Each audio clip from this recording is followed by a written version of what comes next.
ইমাম হাসেন হোসেন কান্দিয়া বলে, ও গো নানা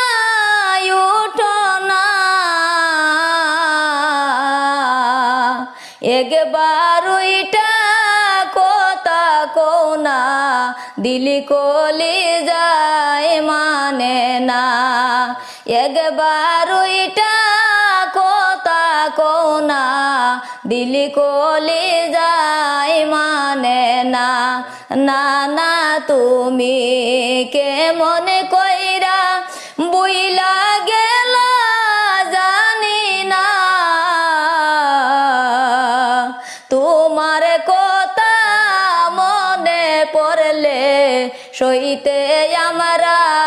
পারি না, তোমার কথা মনে পড়লে সইতে